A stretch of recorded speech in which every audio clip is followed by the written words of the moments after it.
Bridie, thanks for joining us all the way from Singapore. Good to have you. Thank you. Yeah, awesome to be here. Oh, here is a weird word, isn't it, at the moment? Here, In the there, virtual there, space everywhere. with you. Yeah. Awesome. So, as always with this kind of thing, we like to just have a really open dialogue, find out a bit of what's going on with you and your company, the directions you're moving, some of the cool things that are happening, and just let it all happen how it happens. So for those who don't know, Bridie is actually the CEO of GEORA, one of the agri-digital type of ag tech companies who's done amazing things in the blockchain space. I was fortunate enough to go on an Austrade mission in, was that 2018? Holy 2018. smokes. 2018. I reckon 2018. To Consensus New York, and we got to hang out a bit and got to know each other a little bit, and it was phenomenal. And then just recently we touched base again, and so it's great to have you here, and so we're just stoked to have you. Notice your Oh, sorry. There you go. We got the lag. You go. So it'd be great. Maybe just tell us a little bit about yourself, where you are at the moment and what you're up to. That'd be awesome. Yeah, of course. Well, I'm really excited to be here and pick up the conversation. Probably from 2018. Geez, a lot's happened since then, Nathan, for everyone. I mean, particularly this year, the longest and shortest year in the world. But probably kind of as a quick intro to those who don't know GEORA, we are, as you said, an ag tech company. We originated as the blockchain workstream within agri-digital. So I used to head up that program, running the various pilots that agri-digital was involved in through 2016, 2017, 2018 even, looking at ways that blockchain could be applied to agricultural supply chains, and all of the kind of crazy world of blockchain that developed around us in 2017, 2018, in particular. And we got to probably the end of 2018 and realized that we'd built something that seemed valuable for ag supply chains, and in particular for farmers, in being able to access better traceability and financing solutions. And as a team within agri-digital, we decided that it was actually a separate product to what agri-digital was building. Ag is the least digitized industry in the world. So really, the first product that went to market with agri-digital is a super easy and simple interface and app for site managers and farmers. So the blockchain workstream was running a little bit separately. We decided that we could scale it and offer it out to a range of different supply chains if we were to give it its own home. And so that's what we did. We created GEORA, and we've opened up the technology. We now have customers on board and supply chains around the world, doing everything from tea tree oil to grain, to kind of indigenous art, to we've got people with pig farmers in rural Papua New Guinea. So there's a whole range of products that are now moving through the GEORA platform. And our focus is really on providing blockchain tech up to a user who is a non-technical user. It's kind of like, I described it a little bit like Squarespace for ag supply chains. So how can we make this technology as accessible as possible for the ones who need it most, not just for the multi-million-dollar pilots out there, for companies that are already vertically integrated in a lot of those pilot instances, but how do we make this accessible to the tier 2, tier 3s, and we allow them to leverage these tools to access much needed finance? That's really our goal at GEORA. How do we get better investment running through to our farmers and our supply chains? Awesome. Cool. Yeah, it's amazing. Thanks. That's cool. So it's just simplifying it down for the people who don't really know how to integrate and giving them an option. Is that sort of? Yeah, a little bit. So I guess, we all know, and people who are in the blockchain world know, the technology hasn't always made itself incredibly user-friendly and fit for purpose. And so a lot of us spend a lot of time customizing it and making it appropriate for certain use cases. And I would say the industry is at a point now where we have done that in a lot of use cases, and there's solutions in production. I think it's super exciting where we're at. But at the same time, when you look at agriculture as an industry that in many places doesn't even have connectivity. Yep. Like there is such a massive gap between even where we've got to at this point with blockchain technology and Yep. where a user in ag can actually access this tech. Yep. And that's essentially the gap that we're bridging. So we create workflows that are customized or designed for agri-supply chains, things like create an asset record or edit it or transfer ownership, open up permissioning to a financier, deliver finance, those sorts of functionalities. And we then feed that through to a series of smart contracts and actions on the blockchain layer that will execute what the user is trying to do. But the user doesn't have to know anything more than GraphQL as our kind of API access language, or in many other cases, they're coming through an application as you might on many other platforms. So yeah, that's kind of a simple overview. Yeah, so the simple front end so that the user doesn't have to become a tech head. Yeah, and if they want to, because we do have tech heads who use our platform I too. can imagine. We're kind of shortcutting like the pathway towards deployment for them. So it then just becomes a software tool, like any other software tool that you have up in toolkit when you're building something out, and just cutting down development time, using some of the resources and some of the open source components to build out various different solutions. So you're based in Singapore, and I know you got a remote team going on. Where is the majority of your team at the moment? Is it quite a global venture, or have you got sort of like pockets or nodes of your ecosystem floating around? How are you guys set up? No, we're largely centralized in Sydney at the moment. We do run a remote operation, so everyone works from home. We have previously had an office in Sydney, but our team is mostly in Sydney. I would say we have like a very rare situation where currently all of our technical team are from rural parts of Australia. So one's currently moving back out to not a farm, but down to the Southern Highlands, but everyone else is based in Sydney at the moment. Very cool. That's cool. Yeah. Yeah. So, and then since COVID, and even forget COVID for a minute, in the last couple of years, how much would you say that the environment or landscape has changed from a client-facing perspective, where you guys are out there and on the business development?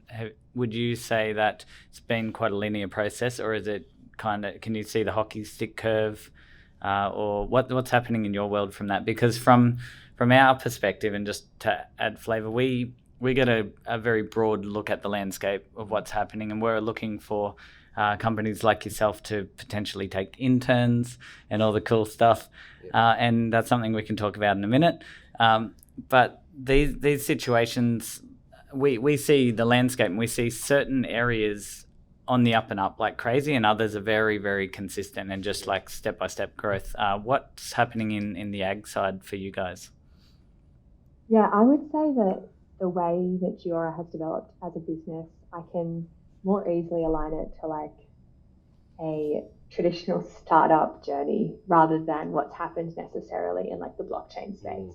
Yep. So we see ourselves primarily as an ag tech or fintech company, and we've made the necessary, to use a terribly overused word, pivots over the past 2 years to try and find our like product fit for and our perfect first customer, and all of those challenges that any early stage startup is looking to really nail. And I would say, rather than like hitting the hockey stick just yet, I think that we're at the beginning of that now. We've had a few hiccups over the past 2 years. Like one of the big ones for us was the bushfires and the drought. It's such a huge impact on the agricultural industry, and we are an ag tech company, so we lost some projects simply because there wasn't grain. So that was things that we were really early on looking at going to market with and helping us get really good customer feedback and traction suddenly changed a lot. So then we came into 2020 already looking at a slightly different model, knowing early on that we needed to globalize, that the geographical risk of being just in Australia was too big, and that supply chains were able to adopt this technology, and we were really only limiting ourselves by constraining it to the Australian use case.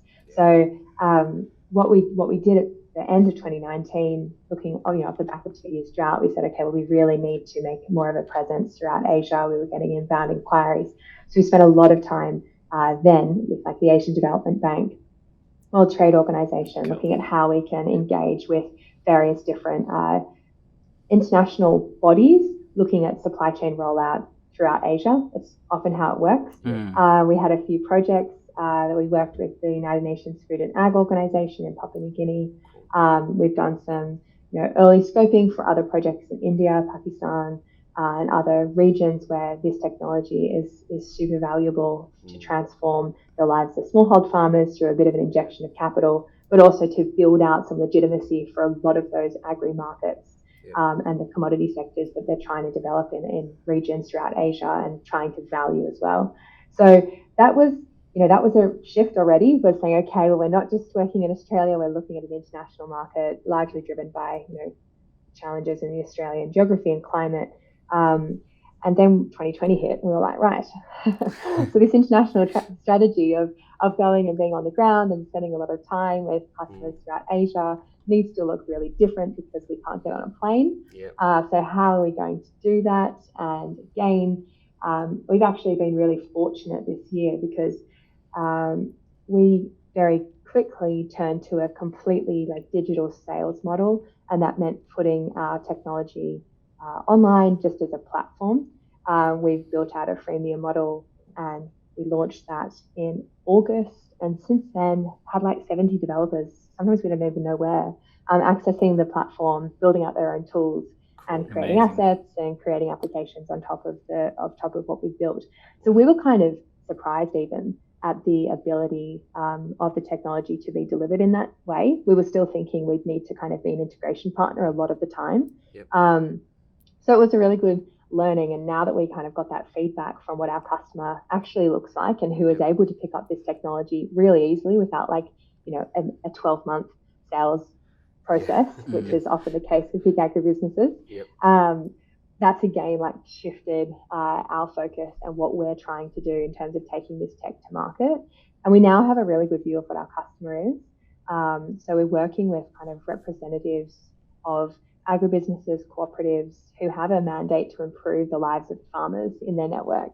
They're generally quite tech literate. They quickly bring in a tech person to make an assessment, and they're able to get going a lot faster. But it's taken us, 2 years of a few different shifts along the way to find that customer and to deliver our tools in a way that serves them well.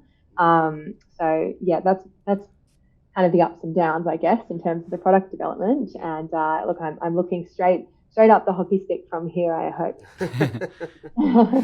Awesome. It's just the world of a startup, right? It's like you think, smooth sailing, and then something comes along unexpected. It's I guess that's part of the fun of it all is, especially being in such a new space where you're not always identifying the customer before. You've got something great, but you've got to find the, like you said, perfect customer. And then I know for ourselves, sometimes it's been long periods of time onboarding customers, and then you sort of simplify your processes down, and it then you sort of whole perspectives change on time frames. It's yeah, totally. Yeah, I can so relate to to that, particularly in your perspective on time frames, and you're like, we're going to get 5 new customers a month, and then you're like, whoa, actually if we open this up to developers, we can get 30 new customers a month. But how does that model then look? That's right. Just scaling. We know it from the education side, where we came wholly from the business world before education. And we were like, so it's going to be fairly straightforward. We're just going to do all this, and then it's going to be amazing. And then it is amazing, don't get me wrong, but the journey, we figured out that we overshot the mark by about a year. Everything that we thought was going to happen was going to be a year in delay, just purely because education, it's fairly slow moving. Even though we're nimble and fast, we're like, yep, let's go, deal done, awesome. And then you got regulators, and then you got onboarding, and then you've got market, and there's all this lead up, and you're like, training the trainers, train the trainer, the bottlenecks, they come out. It's So, I was about to ask that. I imagine for you, and I'd be interested to know, that there is actually a lot of educating the industry that goes into this about what needs to be taught. Yeah. I mean, it's the same thing for us. We're like often educating the industry along with a whole suite of amazing ag tech companies who are doing this. It's not just us. But educating the industry on the possibilities before we can then go out and say, okay, this is the solution. It's like, okay, well, what is the challenge? What are we trying to look for here with solutions? Okay, and here's GEORA.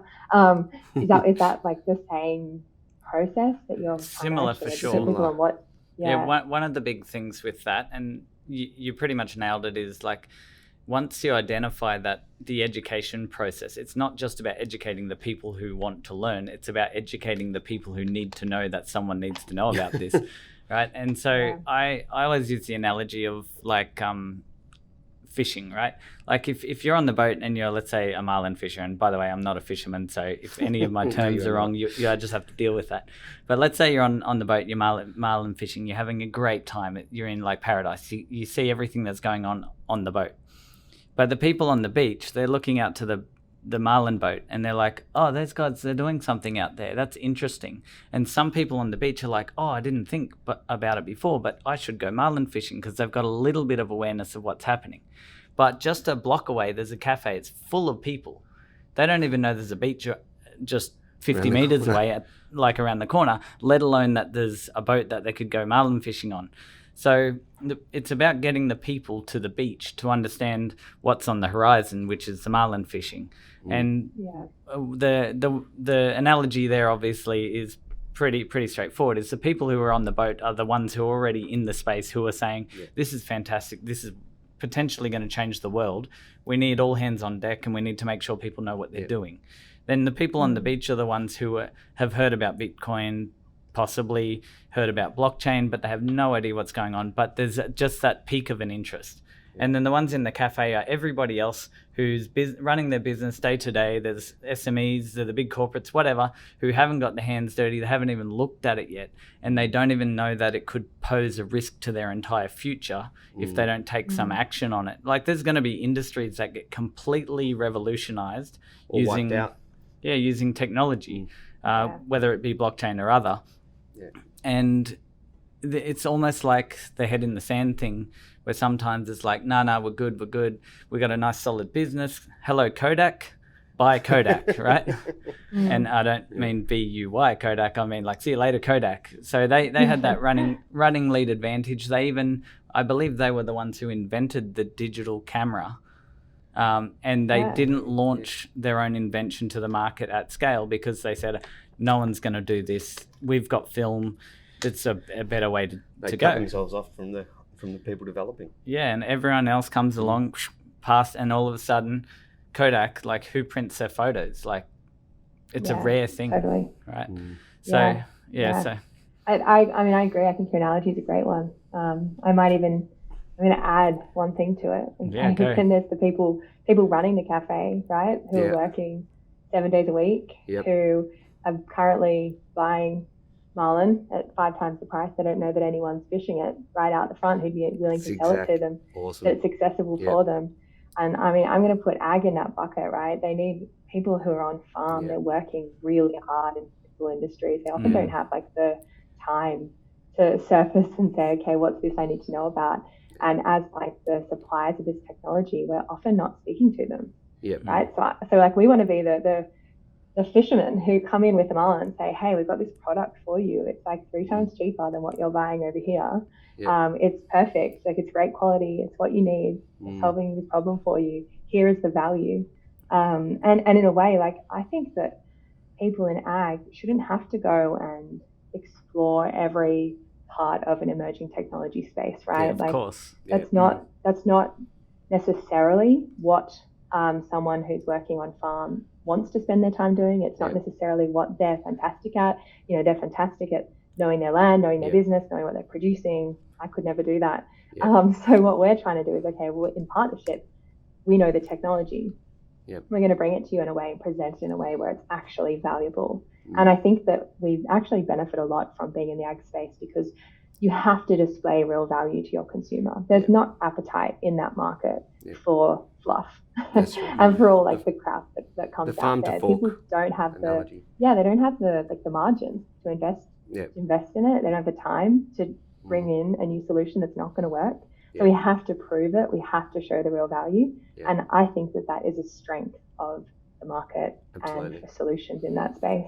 Yeah, especially when you dive into, like you said, they don't have necessarily have the funds to do it.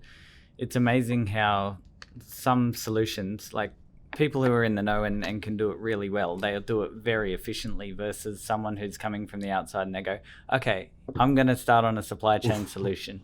And then the next thing, and they go, oh yeah, it's probably going to cost us $500,000. And the next thing, you know, they're ringing up a bill in the millions and millions, and they still haven't gotten anywhere, or they have got somewhere, and they're like, oh man, if I could have done this all again, I would do X, Y, Z different.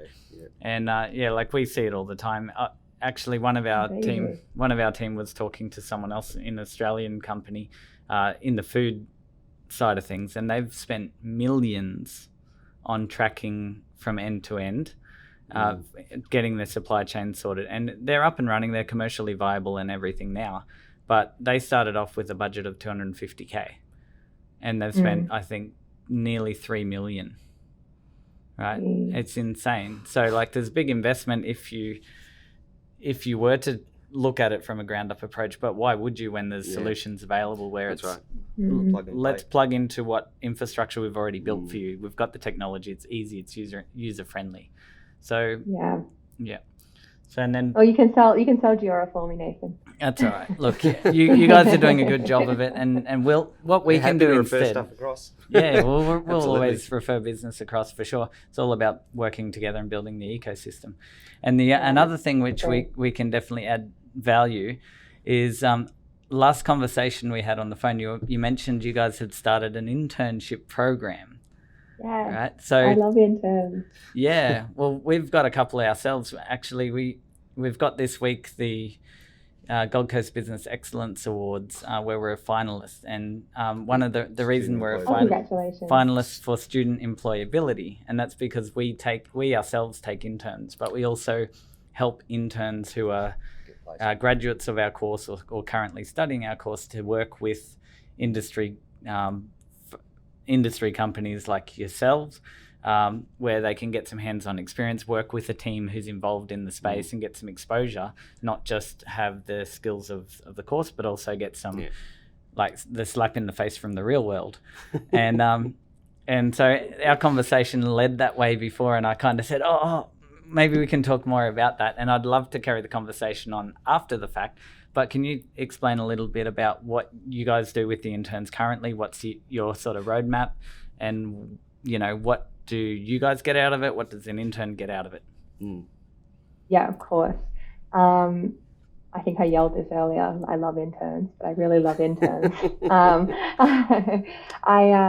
I found both at GEORA and AgriDigital, we have had such talented people come through our internship program, but more than that, I think it's just a really valuable experience both for us, but also for the business in being able to build a talent pipe that way. I think it's incredibly valuable.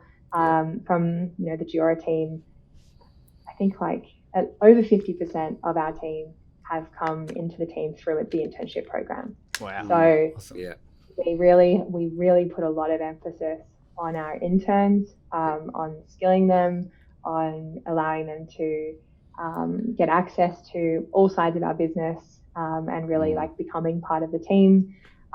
We hire interns, I don't want to say purely for a cultural fit, because we've just sent out the offers to our newest round of interns and they are seriously talented. So it's not just purely for a culture fit, but it's like that is a big part of it, because I just think that people at the moment have such capacity to be exposed to so many different subject areas and upskill and learn. And if we find people who are curious, who are motivated, who care about the problem space, like I know that they will become great members of our team. And so that's what I my kind of passion for interns comes from, just the like amazing success we've had.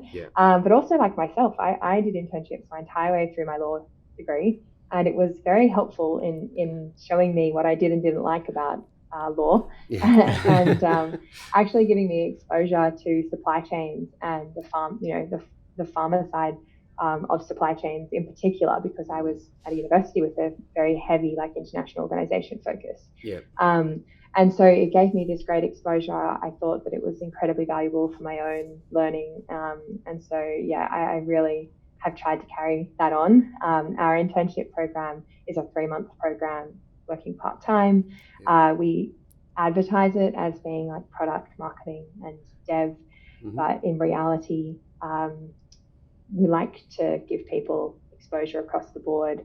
And we also, as I mentioned, we're hiring for the person. So we kind of craft the internship around their skills and what they want to learn and, you know, what they're passionate about. You know, one of the interns coming in at the moment has a really strong focus on like the customer experience and has a few philosophies that they're really interested in applying that. So they'll be really focused on that as part of their internship.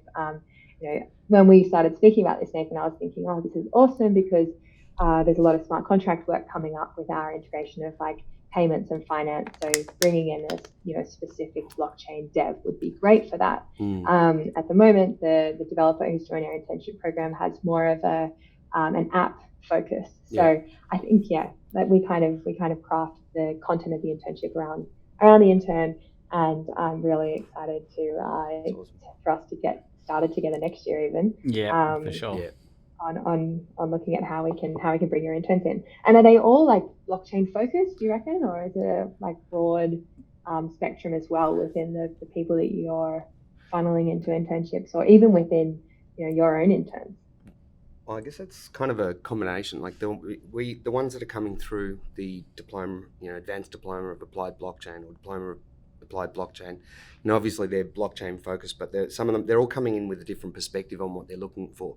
So some of them might be going, okay, I want to be involved with marketing. Some of them might be, I'm social media, or I want to, you know, they've all got different things that they come to the table with. One of our interns at the moment's working with a law firm, for instance. So that's her background is in law. So it's, I guess it's a combination. We're also getting people from outside of the blockchain community looking in, going, hey, look, can I jump in? And these aren't necessarily people that are students of ours, but they're still looking for the opportunity to be able to work in the environment. So I think the emerging tech space as a whole, there's people it's an entrepreneur's dream, and I think really it's an intern's dream, just from the amount of opportunities there is for them. And it's really just, you know, if they can get involved with good companies where there's futures, you know, and where they can grow with a company, you can really solidify yourself with, you know, go and you become a good fit with a company, and it's fantastic. I mean, I believe that's for us. I know very much that's the way we're going to be scaling is working with people that, you know, that carry the same values, the same culture. You know, and a lot of them, interns are fantastic. Also a huge fan. And we all love interns here. Yeah, for sure. Yeah, we're all tooting on the same trumpet for sure. So, and one of the things is with our student base, we get a really broad mix, but we get a lot of people who are very, very like high caliber people where we're like, wow, this person's a weapon. And we get a lot of feedback from our trainers to say, hey, I got a student, one of the students in this group is just a weapon. And some of them have tech backgrounds, some of them are coders. A lot of people are coming from, and I guess it's kind of, they all have their filters that they come through to get to us, but what they walk away with is the business focus and the structure and a framework that they can build out ideas and have almost like quite literally, we have a framework that they work through. They have to pick a project at the beginning of their studies, go through, work on business models, look at the smart contract, the interoperability, risk mitigation, and all sorts of stuff like that. So you get a really well-rounded thought process. So, and we've got people who have got MBAs and all sorts of stuff in studying at the advanced diploma and diploma, and they go, oh, you know, I thought this was going to be a piece of piss, but I got my ass handed to me. This is hard work, right? And we don't say at the beginning, look, this is going to be an easy course, because it's not, but it's sometimes about shifting their thinking from a traditional kind of centralized world to what's possible if you start thinking outside the box, recreating the business from the ground up, or reimagining what value isn't captured, and having all these extra things. So some people are tech, and if you're specifically got an interest in like a coder, like someone who's got a coding background or an IT background or whatever it might be, versus let's say somebody else who's been in business and business development, marketing, etc. We get to know who they are as they go through anyway, and we can talk to our trainers and say, hey, keep your eyes out for people that have this kind of background, and then we'll just communicate with them and say, hey, listen, are you interested in working with GEORA as an intern? They've got an opening here with the potential to take it further. And that would be amazing for our students. I know it's something that we're really passionate about anyways, making sure there's outcomes. If we can get like 100% employability, or even 200 or 300% employability for each graduate, and what I mean by that is offers everywhere.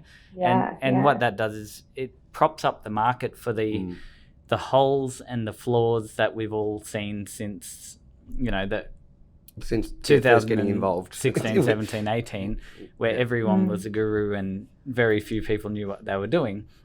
We can overcompensate now by actually putting skills in the market and take the tech forward.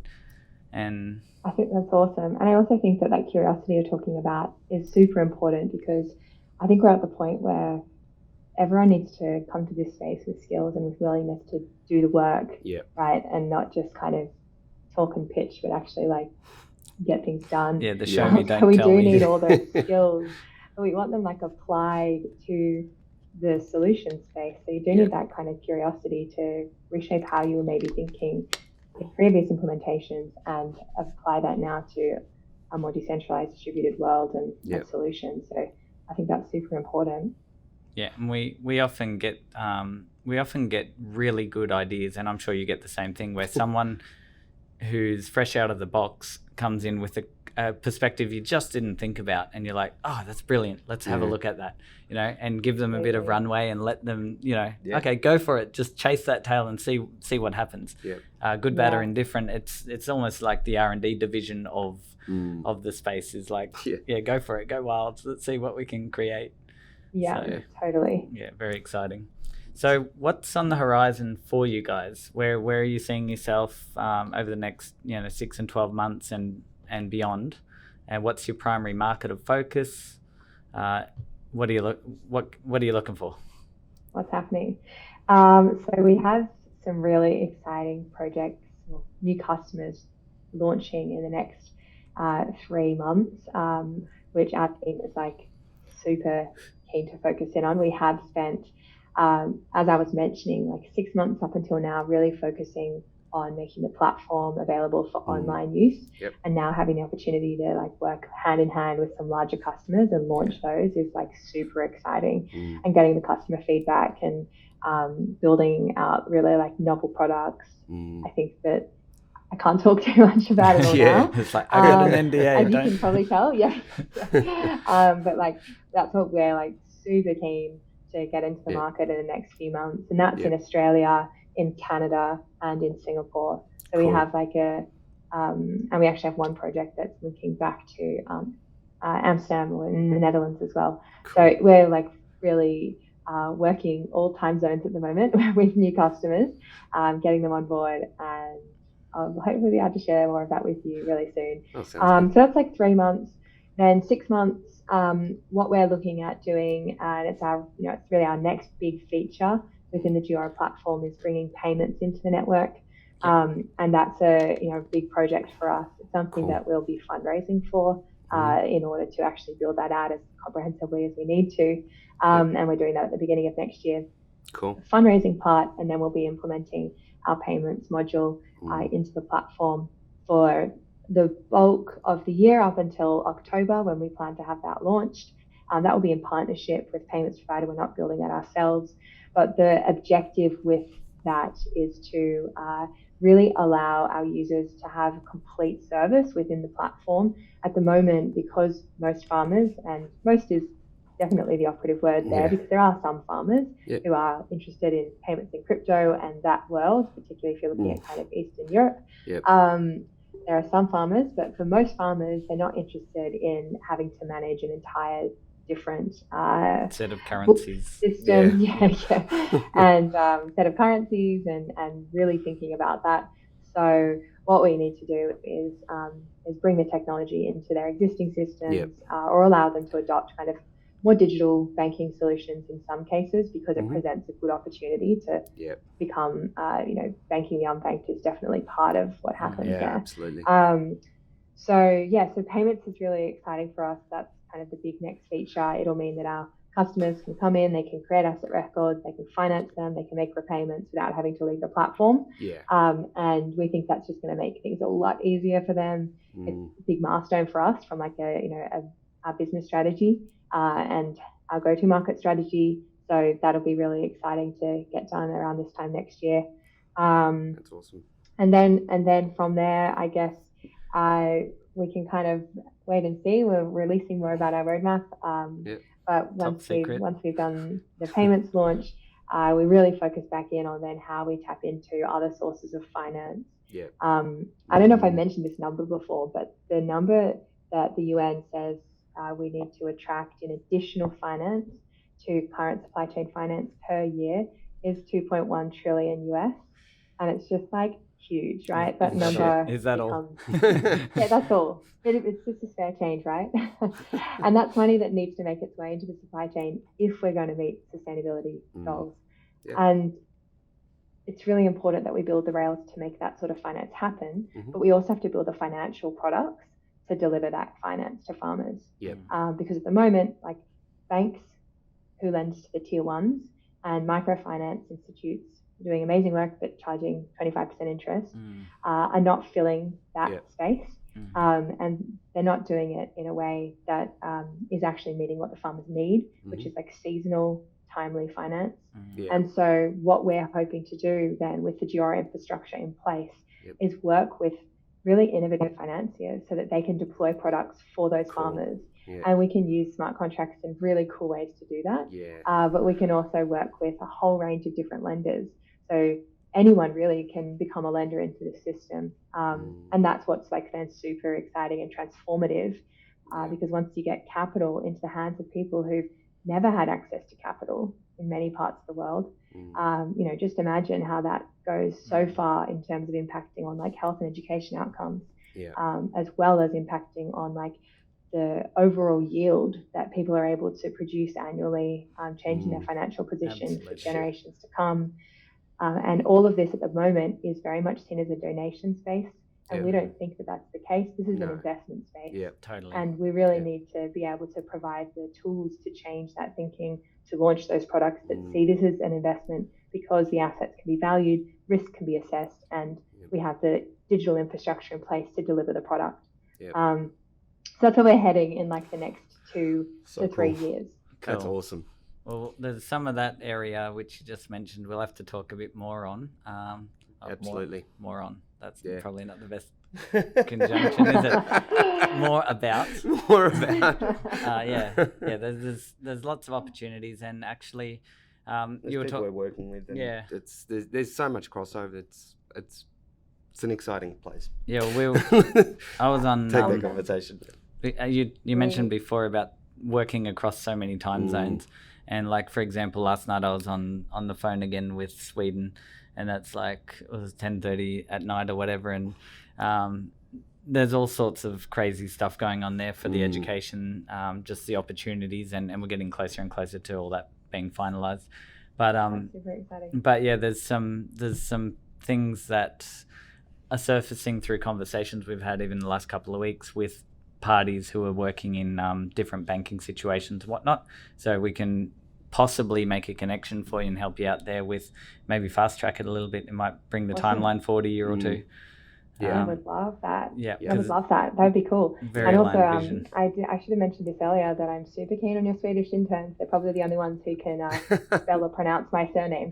Swedish interns. So, just for the record, what's your last name? It's Ohlsson. Well, that's what I said. Mary Kate and Ashley. But it's just they're going with the Swedish spelling of far too many consonants. Right. My heritage quite a few generations back comes from Norway and Sweden. Yeah, right, cool. Yep. Well, Okay. what we'd like to do there with the Swedish students eventually is we're going to have a dual study program, so they can study half the time in Sweden, half the time in Australia. Yeah. So imagine how cool that would be as a student to be like, look, I'm going to Australia, I'm going to go surfing for a good 6 to 9 months, and then I'm going to Sweden, I'm going to enjoy the snow and the skiing and the dark. Yeah. Not really And the dark. dark. Depends on All what the time constant lights, of yeah, year, right? exactly. Or the Yeah, northern yeah. lights, yeah. Yeah. Yeah. Yeah. Here's one more thing that I forgot to mention is we've been in conversation with another party who's got really, really deep roots and connections into the Indian market, and I took that conversation forward yesterday a bit further for you. So we'll have to line that up as well. He's Awesome. totally keen. Yep. So there's just another opportunity there. That'd be great. Yeah. My basic Hindi needs cause to be improved. So, any excuse, right? People in India speak English better than most Australians, so that's not necessarily the reason, but I can practice with ordering my chai. Yeah. Ordering your chai. Yep. Awesome. Yeah. That's so cool. Well, seems like could be a bunch of opportunities there. To work together. And this is the awesome thing of what you've been doing for so long, is like creating community and creating collaboration opportunities and these sorts of conversations, which sometimes we're also heads down, or we miss the opportunities to kind of come out of our little work boxes and chat to each other and see what's actually going on. So we love participating in these spaces. We are always open to collaborate with anyone at GEORA. Like, that's really our focus. Awesome. Is the value of our product is the value of our network, really. Yep. So I think anyone who's working in this space needs to confront that and be open to partnering and working together. Yep. We're really thankful as always for these sorts of conversations and for all the introductions and work you do in connecting in the community. It's all right. Appreciate that. Yeah, it's I think you nailed that point right there, because we're trying to change the world with something which requires collaboration. Like, the only way blockchain ecosystems truly work is when parties work together. Yep. Otherwise, you just have another silo and it becomes an internal database just another centralized system. Yeah, and you're exactly right. Everyone is and this is what kills me with all these maximalists of each different crypto vertical, and they're all fighting between each other about mine's the best. It's like, who cares? None of those matter until we get to a point that we've got a really, really, really robust industry and we've got enough people to take it forward, because otherwise we're bickering over US dollars better than Aussie dollars, better than euro, better than a rupee. That doesn't matter. It really doesn't matter. What matters here is, let's get it to a point where we make an impact first. Yep. And we're all going to win on the back end of that if we make the changes we want to see happen. And that's breaking down the walls of the silos and reaching out and saying, hey, what you've got is fantastic. Now, maybe something you guys are doing isn't immediately impactful on what we're doing, or vice versa. In our case, there's probably a lot of immediate collaboration. But let's say, for example, a party reaches out and there's no perfect fit. The way that I see it is, I might know someone, we hear your story, we get to understand more about GEORA, what you guys and your direction's about. I talk to someone else who goes, oh, hey, I'm looking to do this, or hey, I know a farmer who's trying to get off the ground, or they've got a problem with transparency or traceability or fraudulent products somewhere in their supply chain, or whatever it might be. Well, hey, I've got a solution for you. But then down the track might be that something to do with decentralized banking and then lending, which comes back to what you guys are working on, and that all ties together, and all of a sudden through that collaboration now we're financing people in remote villages who are micro farming essentially, who now have a track record so they can lend, which gets their community out of poverty, because there's 6 farmers in that region who jump on at a small scale, and all of a sudden now you've got finance opportunities and power to drive the economy. Changes the world. We change, that's exactly. But all this happens only at the top end. And when I said top end, I'm talking about when people like us get together and we go, hey, what are you up to? Share that with us, because hopefully this goes out and eventually thousands and thousands of people see what we're talking about, and they say, oh, hey, maybe it's not one of us. Maybe it's not one of us who makes that impact. Maybe it's someone who watches and reaches out to you and says, hey, I'm doing this. Yeah. Yep. Right? Yeah, totally.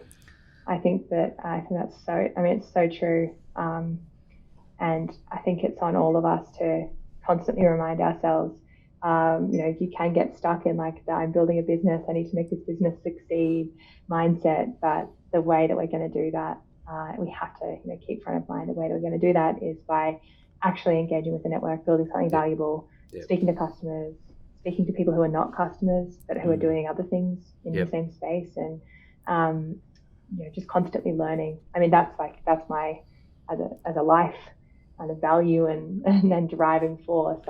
I'm so driven by learning, and anytime I can be in a situation where I learn something, that's exactly where I want to be. And that means having conversations with people who are doing things that are different to us. And I love doing that and seeing what comes out of it. Yeah, fantastic. I think we're on the right track. Absolutely, it's good. It's good to speak to fellow founders and or CEO and say, I got you. I hear you. I'm glad you think that way. It's not just us. Yeah. Sometimes the echo chamber of the startup world, where you're sitting there with your mates, we get it off the ground. We do all the hard work, and we're like, yeah, we're on the right track. And then we're like, are we on the right track? And then someone else validates, and you're like, sweet. Yes. Okay. That's good. Yeah. Sigh of relief. Doing something good today. Yeah. Tomorrow's a new day, though. Really, really appreciate your time. It's good to hear from you, see you, and have this conversation. Let's carry on. We'll take offline and we'll carry on the conversation about interns, and we'll make some of those business connections that we've got, and we can discuss some of the other future moving things as well.